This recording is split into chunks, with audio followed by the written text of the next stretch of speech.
Merci beaucoup. On va passer dans le monde de la tuberculose, une maladie qui a beaucoup à apprendre des modèles VIH.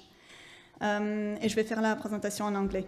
So thank you very much for your introduction. Merci beaucoup pour cette introduction. Aujourd'hui, je vais vous parler de la recherche d'enfants cas contact dans les foyers pour la tuberculose.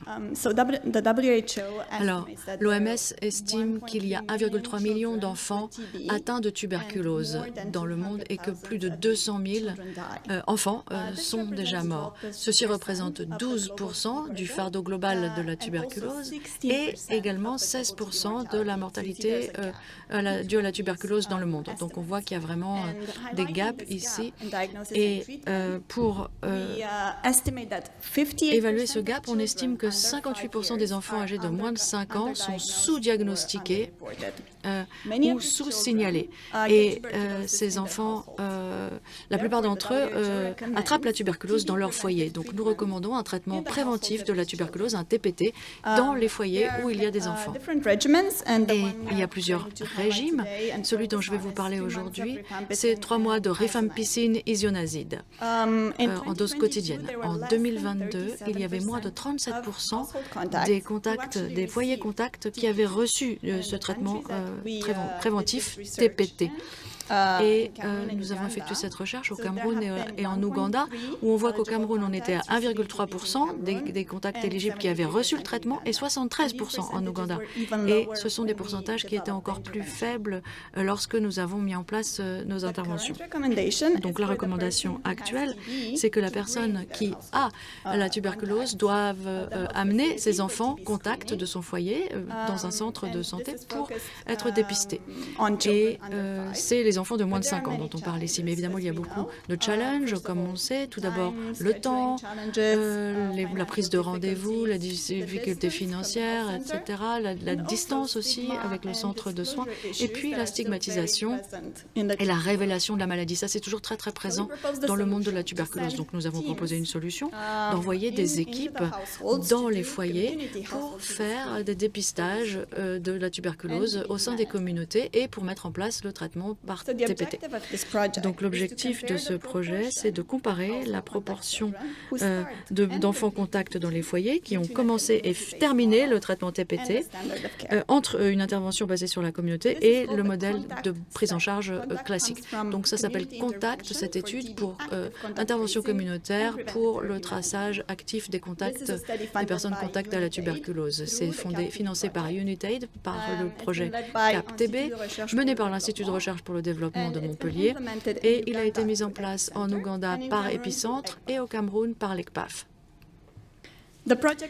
Le projet comportait 3 phases. Tout d'abord, dans la phase de départ, on a effectué une collecte de données rétrospectives, on a vérifié la qualité des données et nous avons aussi demandé aux patients et aux professionnels de santé si cette intervention leur semblait acceptable et nous l'avons ajustée en conséquence de leurs interventions. Ensuite, phase d'intervention et puis phase d'explication. On analyse les données, on analyse le rapport coût-bénéfice et l'acceptabilité post-intervention. C'est une étude multicentre randomisée avec contrôle. 20 grappes la constituent, 10 grappes dans chaque pays. Et en Ouganda, l'intervention a eu lieu dans le sud-ouest et au Cameroun sur le littoral et la région centre. 2 bras parallèles, un avec l'intervention, donc c'est le foyer, l'intervention basée sur la communauté, et l'autre c'est le standard. L'intervention standard. Pour les critères d'inclusion, les cas de personnes diagnostiquées à la tuberculose dans le mois précédent qui acceptaient une visite dans leur foyer. Et puis, lorsque nous sommes allés dans les foyers, nous avons ajouté un deuxième critère d'inclusion pour les contacts du foyer et nous avons inclus des personnes de tous les âges. Dans le modèle standard, toutes les activités sont basées sur site. Donc, on a le diagnostic, le dépistage du contact, les investigations, un examen pour contact symptomatique, initiation du traitement TPT, suivi du TPT et évaluation à la fin du traitement par TPT.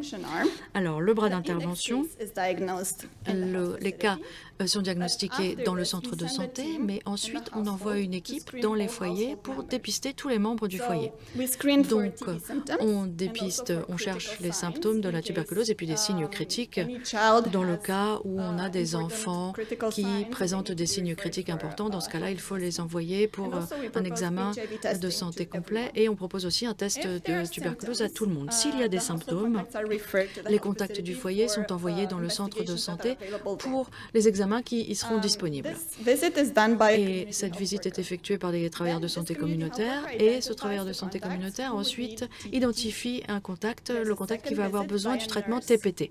Deuxième visite par une infirmière ou un infirmier parce que c'est eux seulement qui peuvent prescrire le TPT. Et on prescrit le TPT aux enfants de moins de 5 ans et aux enfants âgés de 5 à 14 ans qui ont le VIH. Et l'infirmier ou l'infirmière s'assure qu'il n'y a pas de symptômes dans le reste du foyer. Et puis, on donne un certain nombre de conseils pour l'observance et un suivi toutes les semaines et ensuite tous les mois. Visite de suivi. On recherche les symptômes de la tuberculose, les signes critiques et puis la tolérance aussi au traitement par TPT. Et puis, des conseils aussi d'observance, ça se fait à chaque fois, à chaque visite. Et s'il y a des symptômes pendant les visites de suivi, eh bien, les enfants sont envoyés au centre de santé. Voilà les résultats. Et là, je voudrais souligner notre critère primaire, c'était le démarrage et la poursuite complète du traitement par TPT. Donc, on peut regarder ces résultats de différentes façons. Nous avons fait une analyse protocole, une analyse de l'intention de traitement, et toutes ces analyses ont montré que ce traitement avait un effet significatif. Et je voudrais souligner ici le critère primaire sur les enfants contacts déclarés. On voit que dans le groupe d'intervention, nous avons eu 80% d'enfants qui ont commencé et terminé le traitement TPT et dans le groupe témoin, 62% seulement. Et ceci veut dire qu'il y a un odds ratio de 3 fois quant à la poursuite du traitement TPT par rapport au modèle de contrôle témoin. On a aussi regardé la cascade de la prise en charge et on voit très bien ici, on a le groupe d'intervention en rouge et le groupe témoin en bleu. Et on voit qu'au niveau du dépistage, eh bien, on dépiste beaucoup plus dans le groupe intervention. Et puis, dans ceux qui sont considérés comme étant éligibles au TPT, il n'y avait pas de différence significative entre les deux modèles. Mais ensuite, pour le fait d'avoir mené le traitement à son terme, après la période de suivi, eh bien, on voit qu'il y a 93,5% d'enfants qui ont terminé le traitement dans le groupe intervention et 76,7% seulement dans le groupe témoin. Nous avons aussi effectué une évaluation de l'acceptabilité et on a demandé aux patients, aux professionnels de santé, aux leaders, aux chefs communautaires, ce qu'ils pensaient de cette intervention qui avait été mise en place. Ils ont tous considéré que c'était une intervention qui était acceptable. On a aussi fait une étude de l'efficacité financière de l'étude et on a vu qu'elle avait permis d'éviter 15 décès au Cameroun et 10 en Ouganda. Et donc l'ICER, c'est-à-dire le ratio coût-effectivité ou efficacité, était de $620 par décès évité au Cameroun et 970 par décès évité en Ouganda. Donc les acteurs nationaux et locaux sont finalement convaincus de l'efficacité de cette intervention. Donc on voit que ça marche, on voit que c'est quelque chose que les gens veulent, que c'est acceptable, que c'est efficace au niveau financier, que les acteurs adhèrent, qu'il y a d'autres interventions similaires dans la littérature, en particulier en Eswatini où 93% des traitements TPT sont menés à terme dans le cadre de cette intervention communautaire.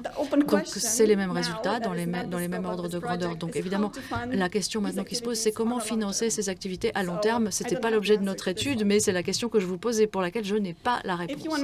Si vous voulez plus d'informations sur ce projet, il y a pas mal de publications qui sont déjà disponibles, évidemment des informations que je ne pouvais pas vous donner dans les 10 minutes qui m'étaient imparties. Donc allez les voir si vous voulez voir les résultats. Je remercie toutes les familles qui ont participé à cette étude. Je remercie aussi l'équipe d'implémentation à Mbara, l'ECPAF au Cameroun, l'équipe de coordination à Genève et puis ensuite l'équipe de coordination aussi à IRD qui était menée par Marine Bonnet, qui est aussi